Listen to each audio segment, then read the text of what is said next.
아침에는 다윗의 그 가정에 대한 이야기를 좀 같이 나누었는데, 원래 그 7장까지가 다윗 그 집안 이야기이고 하나님께서 다윗에게 은혜를 베푸셨던 그 가문에 대한 이야기이기도 합니다. 그리고 이제 8장, 9장, 10장이 다윗이 전쟁을 했던 그 이야기가 이제 이어서 나오는데, 오늘 7장부터 10장까지 그 내용들을 같이 살피면 좋을 듯 합니다. 잘 아시는 것처럼 오늘 우리가 다루어야 될 본문들은 그리 어렵거나 복잡하거나 많은 설명이 필요한 그런 내용들은 아닙니다. 그럼에도 우리가 그 내용들을 살펴보면 또 얻게 되는 교훈들이 있고, 하나님께서 다윗에게 은혜를 베풀어 주실 때 다윗이 하나님께 어떤 자세로 서게 되었는지 하는 것도 우리가 함께 볼 수 있으면 좋겠습니다. 우리 7장 1절부터 함께 보도록 하시겠습니다. 여호와께서 주위의 모든 원수를 무찌르사 왕으로 이 궁에 평안히 살게 하셨습니다. 미갈과의 관계는 어려웠지만 그 당시 또 분위기가 그랬으니까요, 다윗에게는 부인이 또 많았다는 거예요. 처첩이 많고 하니까 미갈과의 개인 일에 있어서는 참 마음 아픈 일이었지만, 그러나 그 외의 일들은 거의 다 순탄하게 잘 진행된 듯이 그렇게 이야기합니다. 그때 이 왕이 그 왕궁에 살면서 자신이 이제 왕이 된 것을 확실히 실감하고, 그리고 법궤를 모셔하고 제일 먼저 생각이 난 것이 뭐냐면, 나는 정말 너무 좋은 이 왕궁에 가고 있는데 하나님의 법궤는 너무 초라한 이 장막 그 텐트에 있다는 거예요. 거기에 대해서 좀 부담을 이 다윗이 느끼게 되는 거죠. 왕이 선지자 나단에게 말합니다. 볼지어다, 나는 백향목 궁에 살고 있는데 하나님의 그 궤는 휘장 가운데 그 장막이 지금 거하고 있다, 그런 얘기를 하죠. 원래 그 장막을 다 함께 들고 온 것은 아니었고요, 법궤를 모시고 올 때 그 예루살렘에다가 새로운 장막을 하나 만들었습니다. 왜냐하면 장막이 시간이 지나면서 많이 낡았었거든요. 그래서 낡은 장막은 그대로 그냥 기란 예림에 두었고, 본인이 이제 그 법궤를 모셔오면서 새로 이 장막을 하나 만들었지만, 그래도 참 그런 거예요, 마음이. 나단이 왕께 아뢰입니다. 여호와께서 왕과 함께 계시니 그 마음에 있는 모든 것 행하십시오 하고 이제 나단이 격려를 합니다. 그 밤 그런데 여호와께서 말씀이 나단에게 임하였습니다. 뭐라고 하시느냐 하면, 가서 내 종 다윗에게 말을 좀 전해라. 여호와께서 이와 같이 말씀하시되, 내가 나를 위해 내가 살 집을 건축하겠느냐. 집을 하나 지어준다는 얘기를 내가 들었는데 그게 말이 되겠는가 하면서 하나님께서 말씀을 내셔요. 내가 이스라엘 자손을 애굽에서 인도하여 내던 날부터 시작해서 오늘까지 집에 살지 아니하였었고 장막과 성막 안에서 다녔었다. 늘 하나님께서 그렇게 성막에 머물러 계셨었죠, 그 법궤가. 그리고 이스라엘 자손과 더불어 다니는 모든 곳에서 내가 내 백성 이스라엘을 먹이리라고 그렇게 명령한 이스라엘 어느 지파들 가운데 하나에게 내가 말하기를, 너희가 어찌하여 나를 위해 백향목집을 건축하지 아니하였느냐, 그렇게 말한 적이 있냐 하고 얘기합니다. 이 다윗은 하나님과 함께 하고 싶다 하는 그 생각을 하나님께 피력을 냈고, 하나님께서는 나는 늘 너희들과 동행했었다 그렇게 말씀하시면서, 내가 너희와 동행할 때 내가 너희들에게 특별히 좋은 걸 요구하거나 그런 적이 있었느냐 하면서 이제 말씀을 되물어 보시듯이 그렇게 얘기합니다. 그리고 이어 말씀하시죠. 그러므로 이제 내 종 다윗에게 이와 같이 말해라. 만군의 여호와께서 이와 같이 말씀하시는데, 내가 너를 목장 곧 이 양을 따르는 데에서 데려다가 내 백성 이스라엘의 주권자로 삼고, 너가 가는 모든 곳에서 내가 너와 함께 있어서 너의 모든 원수를 내 앞에서 멸하였은 즉 땅에서 위대한 자들의 이름같이 너의 이름을 위대하게 내가 만들어 주겠다. 하나님께서 다윗이 하나님 앞에 여쭈었던 그 말씀에 대해서 참 좋게 생각하셨다는 거예요. 참 기특하다. 너가 적어도 이 땅에서 왕이 되어가지고 끝까지 또 하나님과 함께하기를 원한다고 하니 내가 너의 이름을 적어도 이 땅에서는 정말 영광스럽게 하겠다, 그렇게 말씀하셔요. 그래서 그런지 이후에 모든 왕들, 특별히 이스라엘 왕들은 기준이 다윗입니다. 다윗처럼 했느냐, 다윗처럼 하지 않았느냐. 그리고 지금도 세계 곳곳에서 그 통치 이야기를 할 때는 다윗 이름이 빠지지 않고 나오는 거예요. 킹 데이비드 하면 다들 그냥 엄지손가락 치켜 세우면서 진짜 왕 중에 왕이다, 왕 같은 왕이다, 다 그렇게 인정하는 그런 인물이 되었죠. 그래서 뭐 이 캠프를 만들어도, 군사기지를 만들어도 데이비드 캠프 이런 게 다 있지 않습니까? 이 다윗이라고 하는 인물의 그 이름이 이 땅에서 정말 위대하게 되었다는 거예요. 여러분, 이 사람이라는 존재가 실제로는 자기 인생을 무엇으로 만들어가느냐, 그 입에서 내는 말을 가지고 자기 인생을 만들어가요. 이 말에는 그 힘이 있다 그러지 않습니까? 그 사람이 무슨 말을 하느냐 하는 것으로 자기 인생이 많이 끌려가게 되어집니다. 오늘 기도할 때도 잠깐 그런 말씀하셨는데, 우리가 살아가면서 불평불만이 나올 수가 있는데 불평불만을 자꾸 하게 되어지면 그쪽으로 계속 가게 되죠. 불행을 만들게 되어집니다. 근데 우리가 감사하게 되면 감사를 또 만들어내게 되는 거예요. 그래서 우리가 말씀을 읽으면서 마음을 씻고, 그리고 우리가 정말 두렵고 또 우리가 너무 염려가 되고 하는 일들이 있다 할지라도 다시 말씀을 살피며 하나님 함께 하시는구나 확실히 믿어지고 담대한 마음을 가지고 우리가 감사한 마음으로 또 한 걸음 내딛게 되어지면 또 앞으로 한 걸음 더 나아가게 되는 것이죠. 그뿐 아니라 우리 입을 가지고 우리의 몸도 만들어요. 우리가 무엇을 먹느냐 하는 것이 우리의 이 몸을 만드는 것이거든요. 그러니까 알고 보니까 사람이 다 입으로 먹고 사는 거죠. 그렇죠? 입으로. 그래서 뭘 먹느냐, 무슨 말을 내느냐, 이런 게 굉장히 중요한 것인데, 여기가 바로 통로입니다. 통로. 다 여기로 들어가고 여기로 나오는 거예요. 그래서 다윗이 그 말하는 이 내용들을 보게 되면 하나님께 어떤 말을 내어놓는가, 사람에게 어떤 말을 내어놓는가, 그런 걸 우리가 좀 배울 필요가 있는 것이죠. 그런 다윗의 말을 듣고 하나님께서 참 기뻐하셨다는 거예요. 그럼에도 하나님께서 그 다윗에게 성전을 너가 지어서는 안 될 거다, 그런 말씀도 하시는 거죠. 그 이후에 우리가 또 다 알게 되는 것인데, 이 다윗은 그 군인이었고 피를 많이 흘린 사람이었기 때문에 그 손에 피가 많이 묻어 있어요. 그래서 함께하는 사람들이 다윗과 똑같은 마음으로 순수하게 하나님을 섬기기는 쉽지 않을 수 있다는 거예요. 그래서 하나님께서 너의 아들 그 솔로몬 때 참 평화로울 때, 다들 마음이 기뻐할 때, 그때 이제 하나님을 위해서 집을 짓도록. 그러니까 하나님도 전쟁하면서 피를 흘리면서 또 집을 짓고 막 그렇게 일이 과중되게 사람들에게 겹치게 되는 것, 그거 원치 않으셨던 것 같아요, 보니까. 그래서 전쟁은 전쟁대로 다 끝내고 가장 평화로울 때, 그때 이제 솔로몬에게 또 그 일을 하도록 그렇게 하시겠다는 말씀을 하십니다. 이어봅시다. 그렇게 땅에서 위대한 자들의 이름같이 너희 이름을 위대하게 내가 만들어주겠다. 그 옆에서 하나 적어 놓으세요. 하늘에서는 물음표. 그 이유가 있습니다. 크게 이분에게는 두 가지 치명적인 문제가 있었어요. 하나는 살인자였다는 거예요. 하나는.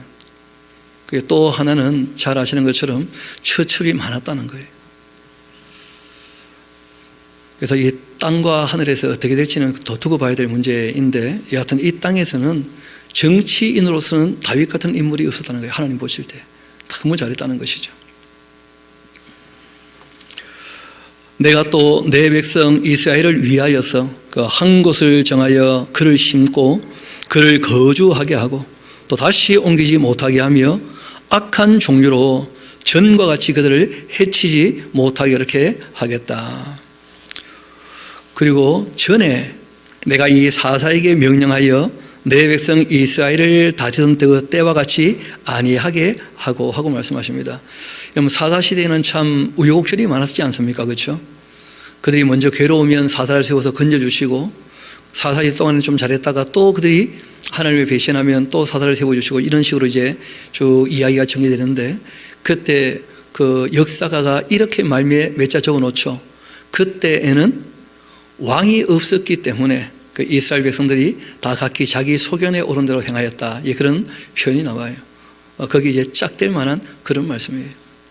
사사시대가 그렇게 불안정한 이유는 그 왕이 통치하지 않았기 때문이었고 실제로 하나님을 왕으로 인정하지 않았기 때문이었죠.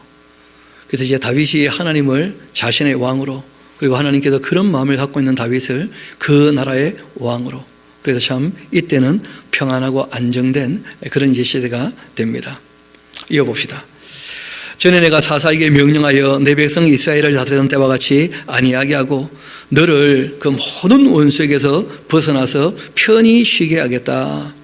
여호와가 또 너에게 이르노니 여호와가 너를 위하여서 집을 지어주겠다. 너가 나를 위해 뭐 집을 짓겠다 그런 말을 하는 것 같은데 내가 오히려 너의 집을 지어주마. 하나님 어떻게 보면 비유 같은 것인데요, 그 집을 짓는다는 말이 그 가문을 세워주겠다 그런 것이죠. 가문을, 그 집안을. 그래서 하우스 예쁘게 지어주마 그런 게 아니고 진짜 홈이 잘 지어요. 홈이. 그렇게 하나님께서 다윗에게 말씀을 하십니다. 내가 너를 위하여 집을 지을 거고 그리고 너의 수완 차서 너의 조상들과 함께 누울 때 내가 너의 몸에서 날 너의 씨를 너의 뒤에 세워 그 나라를 경고케 하겠다. 그는 내 이름을 위해 집을 건축하게 될 것이고 그리고 나는 그 나라 왕위를 영원히 경고케 하겠다 하는 그런 하나님의 바람이 있었습니다. 그는 내 이름을 위하여 집을 건축할 것이다. 나는 그 나라 왕위를 영원히 경고케 하겠다. 나는 그에게 아버지가 되고 그는 나에게 아들이 될 테니까. 그리고 한 개 더 말씀하시죠. 그가 만일 죄를 범한다면 내가 사람의 매와 인생 채찍으로 징계하려니와 내가 너희 앞에서 물러나게 했던 이 사울에게서 내 은총을 빼앗은 것처럼 그에게서 빼앗지는 아니하겠다. 이런 말씀을 해두셨던 거예요. 여러분 잘 아시는 것처럼 사울이 이제 하나님 말씀을 버리게 되었을 때 하나님께서 그 집안 통째를 완전히 뒤집어 버리시고 다윗에게 그 이어서 통일 왕국의 왕이 되게 했지 않습니까? 그런데 사울이 하나님 말씀을 안 들었지만 그렇다고 해서 우상 숭배하거나 그러진 않았다는 거예요. 그런데 솔로몬은 잘 아시는 것처럼 성전을 짓을 때 지었는데 나이가 좀 들어서 자기 이방 여인이었던 부인들 말을 듣고 그들이 원하는 대로 다 산당과 신전을 만들어줬지 않습니까? 우상 숭배가 솔로몬 때 시작되거든요. 아주 적극적으로. 그런데 하나님께서 솔로몬이 한 걸 봐서는 사울 때보다 훨씬 더 강력하게 엄벌을 하셨어야 돼요. 그래서 하나님께서 그런 말씀하십니다. 내가 예전에 다윗과 해놓은 말이 있기 때문에 내가 한 집하는 그에게 주고 그 다윗 집안 자체를 멸절하지는 않겠다 하면서 남유다가 이어져 가게 되거든요. 그래서 우리가 이런 언약을 그 편무적 언약이라 그렇게 얘기하는데 아브라함과 맺은 언약이 됐습니다. 내 자손으로 말미암아 천하 만민이 복받게 하겠다. 그런 이 하나님께서 편무적으로 하셨던 약속은 사람들이 어찌하든지 간에 하나님께서 반드시 하나님의 방법으로 이루어 가셔요. 그래서 아브라함의 이 집안에서 결국 예수님이 오시게 되는 것이거든요. 다윗의 언약도 마찬가지입니다. 그래서 예수님께서 이후에 재림하시고 이제 이스라엘을 중심으로 이 세상 통치하실 때 다윗의 위에 앉아 통치하신다 이렇게 표현되어 있는 거예요. 영원히 이어가겠다 하셨던 말씀을 그렇게 하나님께서 이루어 가시는 거예요. 그래서 내가 사울처럼 그렇게 하지는 않겠다 하고 말씀하셨고 그 역사 가운데 그것을 우리가 확인할 수가 있죠. 이어봅시다. 12절 다시 봅시다. 너의 수완이 차서 너희 종들과 함께 누울 때에 내가 너의 몸에서 날 씨를 너 뒤에 세워 그 나라를 경고케 하겠다. 그는 내 이름 위에 집을 건축하고 나는 그 나라 왕위를 영원히 경고케 하겠다. 나는 그에게 아버지가 되고 그는 내게 아들이 될 거다. 그가 만일 죄를 범하면 내가 사람의 그 매나 인생의 채찍으로 징계하려니와 내가 너희 앞에서 물러나게 한 이 사울에게서 내 은총을 빼앗은 것처럼 그에게서 빼앗지는 않겠다. 너의 집과 너의 나라가 내 앞에서 영원히 보존될 거고 너의 왕위가 영원히 경고하리라. 그렇게 하셨다 하라. 하나님께서 일방적으로 그렇게 하기로 하신 거예요. 그래서 아브라함의 자손 또 다윗의 자손 예수 그리스도의 세계라 뭐 그렇게 또 역사가 이어가는 것인데요. 이어봅시다. 나단이 이 모든 말씀들과 이 모든 계시대로 다윗에게 전합니다. 다윗 왕이 여호와 앞에 들어가 앉아서 아뢰죠. 하나님의 말씀을 듣고 난 다음에 다윗이 너무 감격이 되는 거예요. 주 여호와여, 나는 누구이오며 내 집은 무엇이기에 나를 여기까지 이르게 하셨나이까? 하기야 우리가 지난번 그 시편 131편에서 봤던 것처럼 다윗이 왕이 되겠다는 그런 비전을 가진 적이 한 번도 없잖아요. 야망을 품거나 뭐 어릴 때 꿈을 꾸거나 그래 본 적이 없거든요. 말 그대로 베들레헴에서 목동으로 살던 친구였어요. 그리고 뭐 노래 좀 잘해가지고 왕 앞에서 노래 좀 부르고 뭐 귀여움 받고 뭐 그렇게 했던 이 입장이었었거든요. 그런데 세월이 지나고 마흔쯤 되어서 자기 인생을 돌아보니까 자기가 통일왕국의 왕이 되어 있는 거예요. 근데 그 왕도 다른 나라에 뭐 조공을 바치는 그런 나라가 아니고 모든 나라가 자기 앞에 와서 조공을 바치고 있는 그런 나라의 왕이 되어 있는 거예요, 본인이. 그러니까 거기에 대해서 감격을 하는 것인데 실상은 거기에 한 걸음 더 나아가서 하나님께서 내가 너의 집안을 어떻게 하겠다는 거예요? 세워주겠다. 그렇게 말씀하신 것이거든요. 그리고 또 그 왕위가 영원하게 될 거다. 이렇게 말씀하시니 다윗 입장에서는 너무 감격이 되는 거예요. 주 여호와여, 주께서 이것을 오히려 적게 여기시고 또 종의 집에 있을 먼 장래일까지 말씀하셨나이다. 거기서 원래 단락이 딱 끊어져야 됩니다. 하나님 이렇게 말씀해 주신 것 너무 감사하는 거예요. 감사하다는 거예요. 그리고 주 여호와여, 이것이 사람의 법이니이다. 이거는 좀 말이 좀 짧게 된 것인데 하나님께서 사람에게 이루기로 하셨던 그 법은 다 어떻게 될 거라는 거예요? 이루어질 거라는 거예요. 여기 사람의 법이란 말은 하나님께서 사람에게 주신 법 이런 뜻입니다. 그러니까 우리가 이 하나님의 법이라고 하는 것이 크게 두 가지가 있지 않습니까? 쌍무적인 언약, 양쪽의 의무가 있는 그 언약이 있고 또 이 편무적인 언약, 한쪽의 의무가 있는 그 언약이 있는데 하나님이 이렇게 말씀하신 것이 사람에게 법이 되어서 그대로 다 이루어진다는 거예요. 역사를 공부해 봤을 때도 모든 역사는, 특별히 이스라엘 역사는 언약의 역사 아닙니까? 하나님 하신 말씀 그대로 다 이루어졌던 것이고, 그러니까 오늘 나단을 통하여 전해주신 그 하나님 말씀도 이루어진다는 것이 이 다윗이 믿어지는 거예요. 그래서 감격을 하는 것이거든요. 이것이 사람의 법입니다. 주 여호와여, 주의 종을 아시오니 다윗이 다시 주께 무슨 말씀을 하오리까? 그러니까 은혜를 깨닫게 되어지면 할 말이 있다는 겁니까? 할 말이 없다는 겁니까? 할 말이 없어요. 왜냐하면 하나님 하시는 것이 너무 우리에게도 유익한 일이거든요. 그래서 하나님 말씀대로 다 되었으면 좋겠습니다. 내가 무슨 말씀을 더 하겠습니까? 그런 거예요. 여러분, 다윗이 오늘 고백했던 이 고백, 내가 대체 무엇이기에 나를 여기까지 이르게 하셨습니까? 하는 고백이 있는데, 여러분 어떻게 보면 이스라엘 나라의 왕이 되는 것이 영광스럽겠습니까? 하나님 아들이 되는 게 영광스럽겠습니까? 여러분 어떤 생각해 보십니까? 우리가 하나님의 자녀가 되었다는 것이거든요.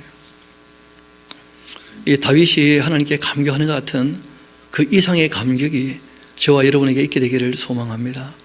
하나님께서 우리를 이 자리에 이르게 하셨다는 거예요.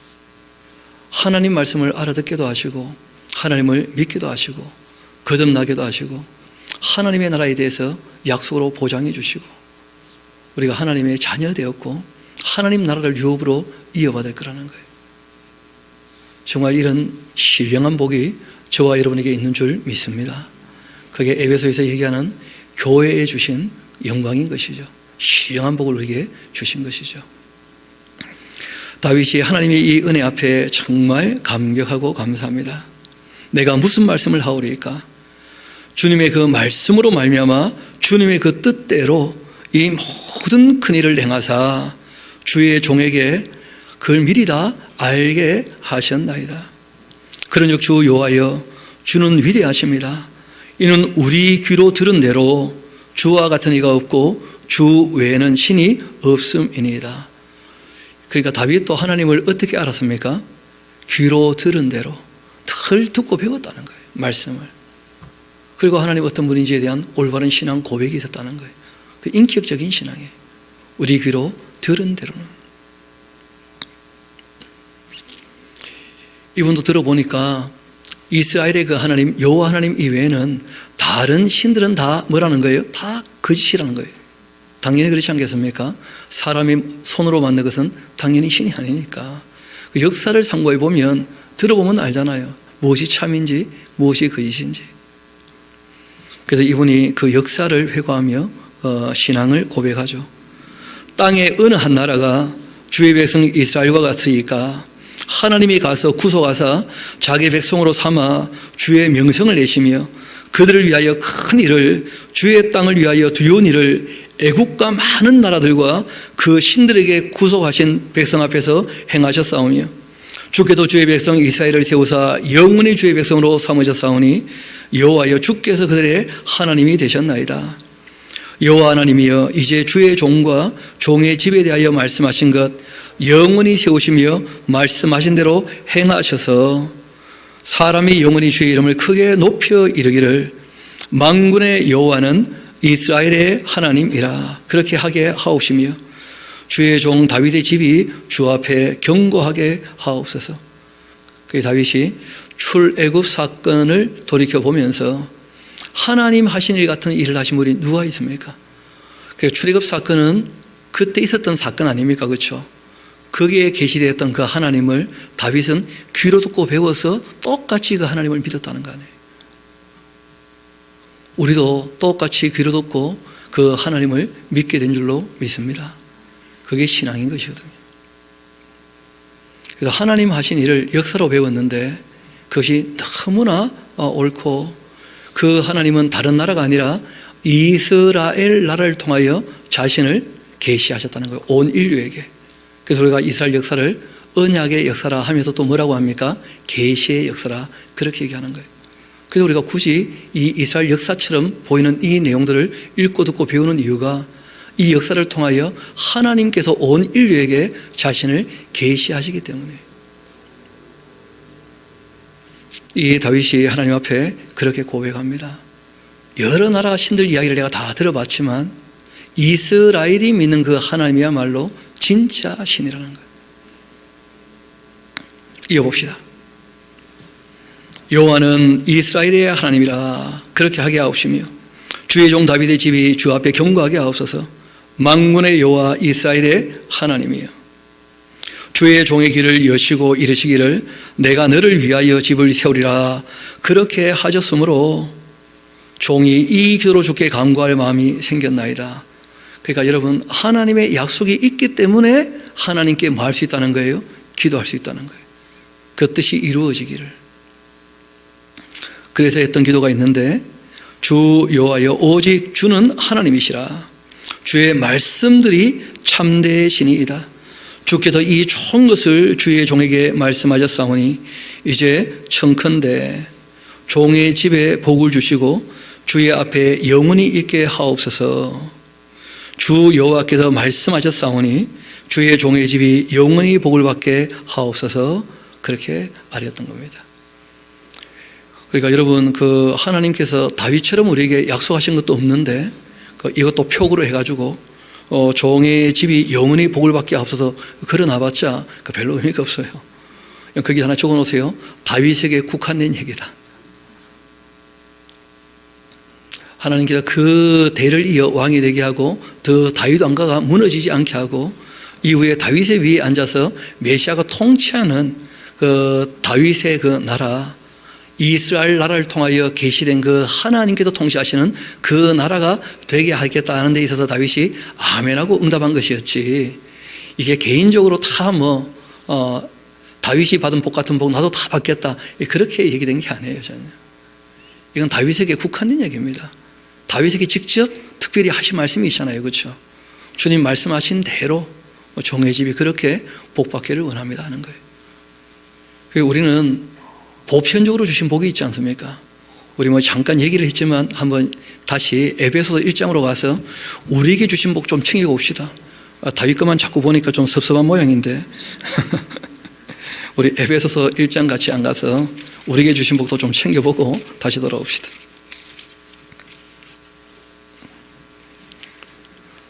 1장 3절부터 제가 한번 쭉 읽어드리겠습니다. 한 7가지 정도 아주 중요한 복이 나오니까 같이 한번 봅시다. 찬송하리로다. 하나님 곧 우리 주 예수 그리스도의 아버지께서 그리스도 안에서 하늘에 속한 모든 신령한 복에, 이게 복 전체입니다. 모든 신령한 복을 우리에게 주시되 곧 창세전 그리스도 안에서 우리를 택하셨다.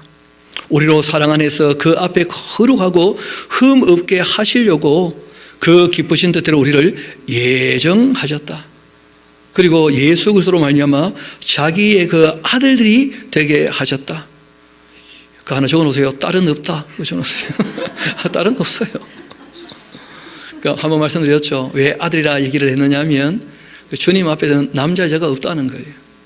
그래서 이 아들이라는 말이 그 존재에 대한 대표 명사죠. 그렇죠? 남성 명사가 대부분 그렇게 쓰였기 때문에 그런 것이에요. 그렇게 하나님 아들이 되게 하셨다. 이는 그가 사랑하시는 자 안에서 우리에게 거저 주시는 바 그 은혜의 영광을 찬송하게 하려는 것이라. 우리는 그리스도 안에서 그 은혜의 풍성함 따라 그 피로 말미암아 속량 곧 이 죄사함을 받았다는 거예요. 이는 그가 모든 지혜와 총명을 우리에게 넘치게 해주셔서 우리가 하나님 말씀을 알아듣게 된 거예요.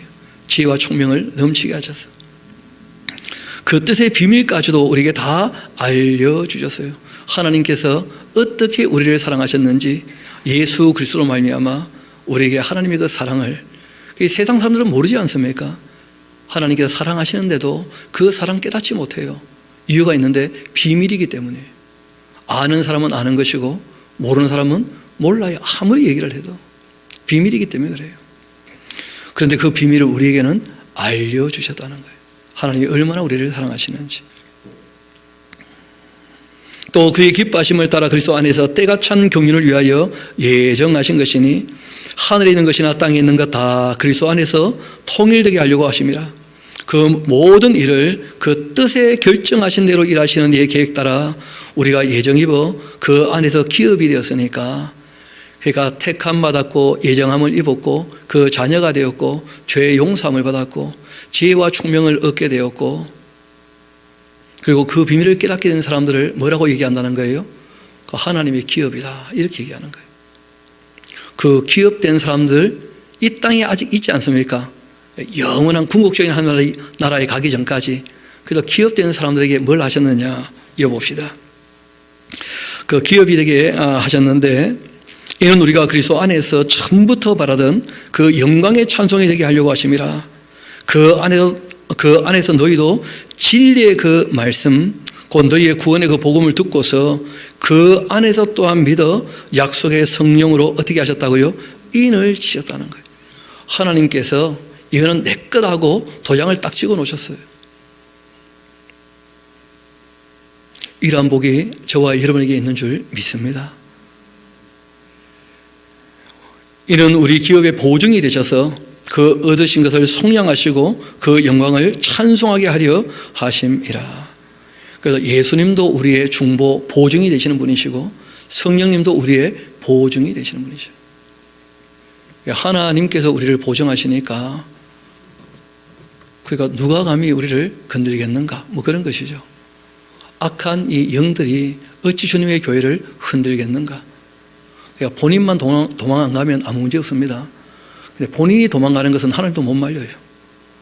예수님이 12 데리고 다녀도 가룟 유다가 미워하는 시기하는 마음이 가득 차서 결국 예수님을 팔아먹게 되었을 때 사단이 악한 마음을 집어넣고 그 마음을 받아들이면 예수님도 못 말린다는 거예요. 그래서 신앙은 인격적인 것이다 하는 것도 꼭 우리가 염두에 둬야 될 겁니다. 우리 다시 돌아옵시다.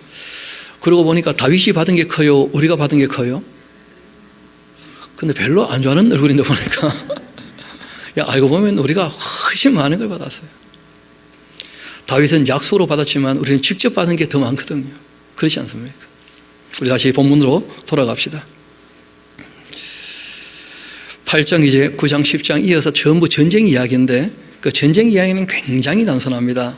다윗의 이 모든 전쟁은 하나님의 전쟁이었다는 거예요. 하나님의 전쟁. 그래서 다윗이 이 전쟁에 다 승리하게 되었다 하는 얘기를 하고 있는데, 중요한 것은 하나님의 전쟁이라 할지라도 그 전쟁 양상이라는 것은 그리 단순하거나 가볍지 않습니다. 다윗이 가벼운 마음으로 쉽게 이기고 돌아오고 그런 것은 또 아니었다는 거예요. 일단 우리 한번 전쟁을 쭉 읽어나가고 난 다음에 그 전쟁의 양상에 대해서 다윗이 경험했던 이 고백이 또 있습니다. 우리가 그 고백을 한번 찾아볼 테니까 먼저 8장 1절부터 한번 봅시다. 그 후에 다윗이 블레셋 사람을 쳐 항복을 받고 블레셋 사람들의 손에서 메덱 암마를 빼앗고 다윗이 또 모압 쳐서 그들로 그 땅에 엎드러지게 하고 또 줄로 재어 두 줄 길이의 사람은 죽여버리고 한 줄 길이의 사람은 살렸다 이렇게 되어 있는데 다른 번역도 있습니다. 3분의 2는 죽이고 3분의 1은 살렸다 뭐 이렇게 표현하는 것도 합당하리라 그렇게 봐요. 그러니까 보통 어른 죽이고 애는 살렸다 이렇게 보기도 하는데 그런데 3분의 2는 죽고 3분의 1은 살았다 이렇게 번역하는 것이 합당할 수 있어야 그렇게 봅니다. 왜냐하면 애들 종으로 삼기는 좀 쉽지 않거든요. 여하튼 그 옆에 보면 그 2하고 옆에 새로운 번역 하나 더 있죠, 그렇죠? 이렇게도 번역이 가능하다 그렇게 되어 있습니다. 이어봅시다. 그 다윗의 종들 되어 조공들이었다. 또 르홉의 아들 소바왕 이 하닷 에셀이 자기 권세 회복하려고 유브라데 강으로 갈 때에 다윗이 그를 쳤고 또 그에게서 마병 1700명 보병 2만 명 사로잡고 병거 100대의 말만 남기고 다윗이 그 외에 그 병거의 말 다 발의 힘줄을 끊어버렸고 다메섹의 그 아람 사람들이 소바왕 하닷 에셀을 도우러 온지라 다윗이 아람 사람 2만 2천을 죽여버렸어요. 감히 다윗의 전쟁에 적군을 도우러 오니 그러니까 도우러 왔다가 다 또 당했죠, 크게. 다윗이 다메섹 아람의 수비대를 두었고 그리고 이 아람 사람이 다윗의 종이 되어서 조공을 바치게 되었다. 그래서 다윗이 여기저기 이제 그 다윗의 군사들을 수비대를 각 나라 이제 남겨둡니다. 다윗이 어디로 가든지 간에 나오죠. 여호와께서 이기게 하셨다는 것. 이건 다 하나님의 전쟁이었어요.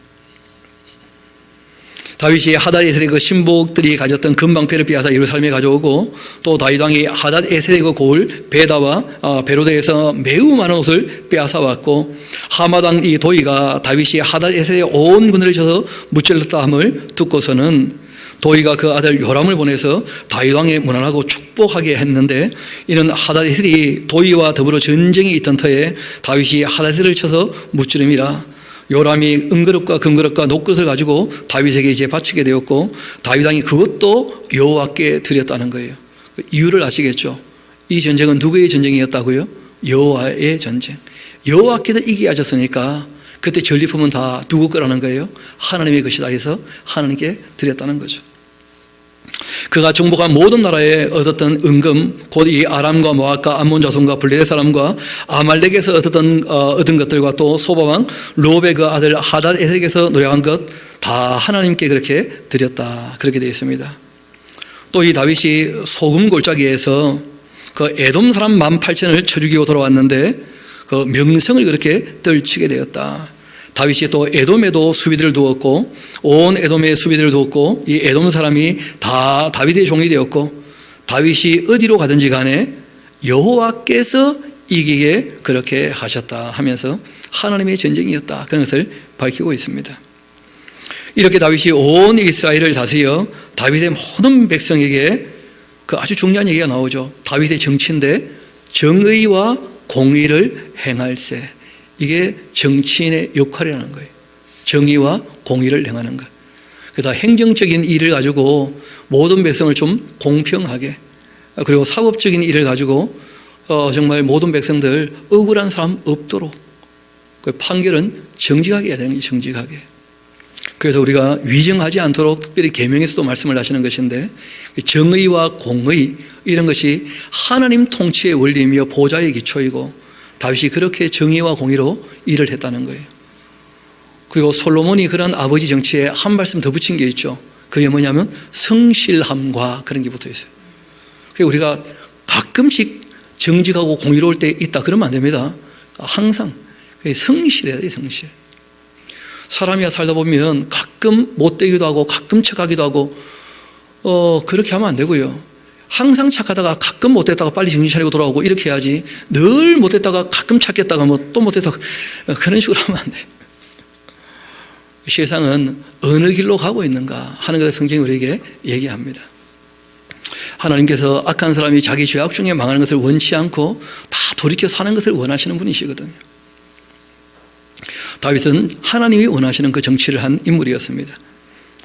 또 수리아의 그 아들 요압은 군사령관이 되었고, 아일롯의 아들 여호사밧은 그 사관 역사를 기록하는 사람이 되었고, 여호사밧. 그래서 이 여호사밧이라는 사람이 그 사초, 이 역사를 다 기록해 놓았기 때문에 지금 우리가 보고 있는 이런 사무엘 상하서가 기록되지 않았겠는가, 그렇게 우리가 볼 수 있는 것이죠. 사관이 있었고, 또 아이도의 아들 그 사독과 아비아달의 아들 이 아히멜렉은 제사장 되었고, 스리아는 서기관이 그렇게 되었다. 여호야다의 아들이 브나야와는 이 그렛 사람과 블렛 사람을 관할하게 했고, 다윗의 그 아들들은 대신들이 되었다. 이 성경에 보면 그렛 사람, 블렛 사람 하는 이 사람들이 간혹 나와요. 그런데 이 사람들은 이스라엘 사람들이 아닙니다. 그래서 뭐 이 학자들 얘기가 그렛 사람은 그렛의 사람의 준말 아닌가, 블렛 사람은 블렛의 사람의 준말 아닌가, 뭐 그렇게 보기도 하는데, 실제로 그 인종은 명확히 잘 알지 못합니다. 확실한 것은 외인 부대라는 거예요. 그런데 이들은 항상 충실한 사람으로 나오고 있어요. 항상. 오히려 외인 부대인데 늘 충실한 사람들, 다윗에게 있어서. 이 분하야 같은 사람이 이 사람들을 그렇게 이제 통솔을 했는데, 그 그렛이라고 하는 말 자체가 칼 차는 자, 또는 뭐 집행하는 사람, 명령을 수행하는 사람, 뭐 그런 또 의미가 있을 수 있다, 그렇게 본다고 하죠. 또 블렛 사람은 달리는 사람, 또는 선택된 사람, 뭐 그런 정도의 의미가 있다 그래요. 그래서 실제로 이제 이 말의 뜻도 꽤 다양합니다. 학자들마다 연구할 때 그 어원을 추적해서 살피는 것인데, 그 사전마다 다 조금씩 다르게 기록되어 있어서 저로서도 뭐 알기는 좀 어렵습니다만은 공통된 의견은 딱 한 가지가 있어요. 외인 부대였다는 거예요. 그리고 다윗의 말 그대로 그 주변에 있으면서 다윗을 호위하는, 달리 말하면 용병이기 때문에 다른 욕심을 가질 수 없다는 거예요. 다윗을 죽이는 순간 자기도 다 죽을 수밖에 없어요. 반면에 다른 지파 사람들이 다윗을 호위하게 된다면 다윗 죽이고 자기 지파가 또 나라를 차지할 수 있잖아요. 그런 이제 입장이지 않겠는가, 그렇게 보기도 합니다. 여하튼 다윗이 그런 면에서는 굉장히 지혜롭게 그렇게 이제 자기 주변을 그 외인에게 맡겨가지고 외인 부대에게 용병으로 그렇게 지키게 했다는 것인데요. 9장 이어봅시다. 9장은 그 요나단과의 이 관계가 있었지 않습니까? 요나단 집안에 그 은총을 베풀었던, 다윗이 하나님께 은혜를 입은 대로 다윗도 예전 요나단과 맺었던 그 약속을, 하나님이 약속을 이루어 가시는 것처럼 다윗도 자신이 입 밖에 내었던 약속을 반드시 이루는 사람이다 하는 것을 보여주고 있습니다. 이어봅시다. 다윗이 이르되 사울의 집에 아직도 남은 사람이 있냐? 내가 요나단으로 말미암아 그 사람에게 은총을 베풀리라, 그렇게 했는데, 사울의 집에는 종 한 사람이 있으니 그 이름은 시바라. 발음 잘해야 됩니다. 그를 다윗 앞으로 부르매 다 왕이 그에게 말하되 너가 시바냐? 이르되 당신의 종입니다. 왕이 이르되 사울의 집에 아직도 남은 사람이 없느냐? 내가 그 사람에게 하나님의 그 은총을 베풀고자 한다. 시바가 왕께 말하죠. 요나단의 아들 하나가 있는데 다리를 저는 사람이었습니다. 옛날 그 난리통에 도망가다가 집어 던져가지고 다리가 부러졌던 그 아이였죠. 다리 저는 자입니다. 왕이 그에게 말하되 그가 어디 있느냐? 시바가 왕께 아뢰죠. 로드발 암멜의 아들 마길의 집에 있습니다. 다윗 왕이 사람 보내어 로드발 이 암멜의 그 아들 마길의 집에서 그를 데려왔고, 사울의 손자 요나단의 아들 무비보셋이 다윗에게 나와 그 앞에 엎드려 절을 하자 다윗이 이르되 무비보셋이여, 그렇게 하니 그가 이르기를 보소서 당신의 종입니다. 이때 무비보셋은 굉장히 두려워했어요. 왜냐하면 나를 죽이려고 하는 거 아닌가. 보통 세상 이시는 그렇잖아요. 다윗이 전혀 뜻밖의 얘기를 합니다. 다윗이 그에게 이르되 무서워하지 마라. 봐요, 무서워하지 말라 그러잖아요. 너무 무서워하니까. 내가 반드시 너의 아버지 요나단으로 말미암아 너에게 은총을 베풀 거다. 내가 너의 할아버지 사울의 모든 밭 다 너에게로 돌려주겠고, 또 너는 항상 내 상에서 떡을 먹을지니라. 왕자처럼 대해주겠다는 거예요. 똑같이 자기 아들처럼 내 상에서 떡을 먹는다는 말이 그런 표현이거든요. 그가 저라 이르되 이 종이 무엇이기에 왕께도 죽은 개 같은 나를 돌아보시나이까. 그렇게 했는데 왕이 사울의 시종 시바를 불러 그에게 말합니다. 사울과 그 온 집에 속한 것 내가 다 너의 주인의 아들에게 주었다. 너와 내 아들들과 또 내 종들은 그를 위하여 땅을 갈고 거두어 또 너 주인의 아들에게 양식을 내주어 먹게 해라. 그러나 너의 주인의 그 아들 무비보셋은 항상 내 상에서 떡을 먹으리라. 그렇게 하니라. 시바는 아들이 15이었고 종이 20명이었던 대단한 권세 있는 사람이었었는데 이 사람이 이제 무비보셋을 섬기게 된 거예요. 다윗이 그렇게 명령을 해서 그 시바가 왕께 아랍니다. 내 주 왕께서 모든 일을 종에게 명령하신 대로 종이 준행하겠나이다. 그렇게 해서 이 무비보셋은 왕자 중 하나처럼 왕의 상에서 먹게 되었습니다. 무비보셋에게 또 어린 아들 하나가 있었는데 그 어린 사람도 아니었죠. 그렇죠? 세월이 지나면서 다 장성했으니까 이름은 미가였고 시바의 집에 사는 자마다 무비보셋의 종이 되었습니다. 무비보셋이 항상 왕의 상에서 먹었고 예루살렘에 살았었는데 그는 두 발을 저는 사람이었다. 그렇게 이제 기록하고 있죠. 다윗이라는 인물이 어떤 인물인지를 보여주는 거예요. 어떻게 보면 참 부담될 텐데 사울의 집안을 품에 안는다는 것은 부담될 수 있잖아요. 다윗은 요나단과의 그 약속을 기억하면서 그 요나단의 아들을 자기 아들처럼, 왜냐하면 옛날에 요나단과 약속한 적이 있었거든요. 혹시 전쟁통에 내가 문제가 생기면 내 가정을 너가 돌봐주고, 그리고 너가 문제가 생기면 너희 가정 내가 돌봐주겠다고 요나단과 다윗 사이에 약속을 맺은 적이 있었어요. 다윗이 돌아보게 될 때 바로 그 약속 그대로 말했던 대로 그 일을 이루어간 것입니다. 문제는 이런 이제 일들이 있게 될 때에도 여전히 다윗에게 오해하는 사람도 있어요. 우리 한번 봅시다. 그 후에 암몬 자손의 왕이 죽고 그 아들 한온이 대신하여 왕이 되었는데 다윗이 이르되 내가 나하스의 아들 그 한온에게 은총을 베풀 거다. 왜냐하면 나하스에게 다윗이 많은 유익을 얻었다는 거죠. 그 아버지가 내게 은총을 베푸는 것 같이 그렇게 하기라 하고는 다윗이 그 신하들을 보내어서 그 아버지를 조상하라 그렇게 했다는 겁니다. 그 다윗은 정말 선한 마음으로 했는데 다윗의 신하들이 그렇게 암몬 자손의 땅에 이르게 되었을 때 암몬 자손의 그 관리들이 그의 그 주 한온에게 말합니다. 왕은 다윗이 조객을 당신에게 보낸 것 왕의 그 아버지를 공경함인 줄로 여기시나이까? 다윗이 그 신하들을 당신에게 보내 이 성을 엿보고 탐지하고 함락시키고자 함이 아니니까 하면서 다윗이 어떤 인물인지를 모르는 사람들이 있어요. 다윗은 정복하는 군주가 아니었거든요. 정말 평화를 만들고 싶어하는 그 다윗성에 옛부터 전해오는 이름이 있잖아요. 예루살렘. 그 예루살렘이란 말이 평화의 기초란 뜻이거든요. 다윗도 그 이름 그대로 예루살렘이라 그렇게 이름을 부르고 있었다는 거예요. 평화의 그 기초. 아마 본인도 거기서부터 온 세상을 좀 평화롭게 만들고자 악을 일단 진멸해야 평화롭게 되는 것이니까 하나님의 전쟁, 악을 도말하는 전쟁을 수행한 것이고 가능하면 주변 모든 나라와 평화를 이루면서 그렇게 이제 지내고 있었던 중에 있었는데 그 오해하는 사람이 있는 거예요. 이에 한온이 그 부하들의 그 거짓말을 믿고는 다윗의 신하들을 잡아 그 수염 절반을 깎아버리고 그 수염 절반을 깎으니까 얼마나 우습겠어요. 그리고 또 그들의 의복의 중복몰이까지 잘라버려서 초미니 스커트를 만들었어요. 그냥 이건 그러니까 다 큰 남자인데 수염 반만 자르고 엉덩이 다 드러나고 얼마나 부끄럽겠어요. 게다가 이제 유대인들은 이 수염 끝을 손상시키지 않는다 그래가지고 수염 안 깎거든요. 성인인데 수염이 없다 그러면 너무 부끄러운 일이 되는 거예요. 그렇게 아주 다윗을 모욕을 합니다. 사람이 이 일을 다윗에게 알리니까 그 사람들이 크게 부끄러워하고 왕이 그들을 맞으러 보내 말하죠. 그 너희 수염이 자라기까지는 여리고에 머물러 있다가 수염 자라면 돌아와라. 수염도 없이 예루살렘 왔다가 또 어떻게 되려고 하면서 그렇게 얘기합니다. 그 암몬 자손들이 자기들이 그 다윗에게 미움이 된 줄 알고 암몬 자손들이 사람을 보내서 베드롭 이 아람 사람과 이 소바 아람 사람의 그 보병 2만 명과 또 마가 왕과 그 사람 1000명과 돕 사람 12,000명을 고용했고 그렇게 이제 전쟁을 하려고 하자 다윗이 듣고는 요압과 용사와 온 무리를 보내어서 암몬 자손은 나와서 성문이 어귀에 진치고 소바와 로업 그 아람 사람과 돕과 또 마가 사람들 따로 들어 있었는데 요압이 자기와 맞서 앞뒤에 이 친 적진을 보고서는 이스라엘의 선벌한 자 중에서 엄선하여서 아람 사람들과 싸우려고 진쳤고 그 백성의 남은 자 그 아우 아비스의 그 수하에 맡기고 아람 자손과 싸우려고 진을 치게 합니다. 그리고 이제 서로 간에 약속을 맺죠.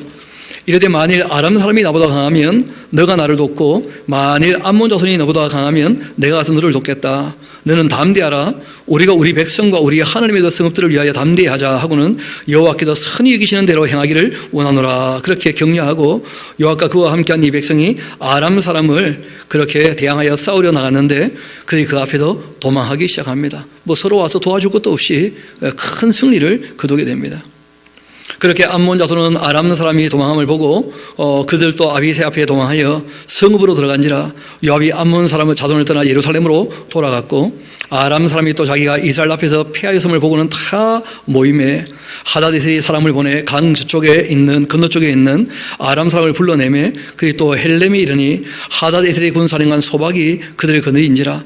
어떤 사람이 다윗에게 알림에 그가 온 이스라엘 모으고 또 요단 건너 이 헬람에 그렇게 이름에 아람 사람들이 다윗을 향하여 진치고 더불어 싸우더니 그 아람 사람이 이스라엘 앞에서 도망한지라.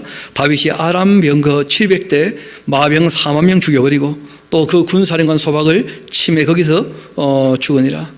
이렇게 하닷 에셀에게 속한 왕들이 자기가 이스라엘 앞에서 패함을 보고 이스라엘과 화친하고 섬기니 그러므로 아람 사람들이 두려워하면서 다시는 암몬 자손을 돕지 아니하였다 하면서 온 세상이 다윗을 어떻게 했다는 거예요? 두려워했다는 거예요. 그리고 여러분 거기다가 한마디 꼭 메모해 두십시오. 잠시 그랬다. 잠시. 여러분 정점을 찍으면 반드시 내려오게 되어 있습니다. 그래서 11장부터가 이제 다윗의 그 추락 이야기를 하고 있는 거예요. 다윗이 이렇게 정점을 찍었는데 그러니까 추락하는 것은 다 날개가 있는 법이니까 너무 올라가면 떨어지기 마련이에요.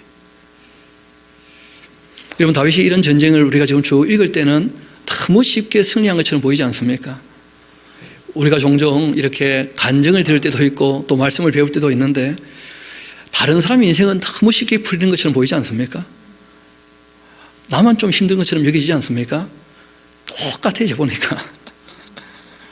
저도 단목사들은 참 쉽게 일하는 것처럼 보이는데 나는 왜 이런가 그런 생각할 때가 있거든요. 그런데 실상 그렇지 않습니다. 다윗도 자기가 하나님의 일을 하고 하나님의 전쟁을 수행하면서 승승장구한 것처럼 역사에 기록되어 있는데 실제로 다윗의 고백을 좀 들어볼 필요가 있어요. 우리 한번 시편 60편 같이 한번 가봅시다. 다윗이 그 전쟁 가운데 어떤 고백들을 하는지 시편 60편 같이 한번 가봐요. 다윗도 우리와 성정이 똑같은 사람입니다.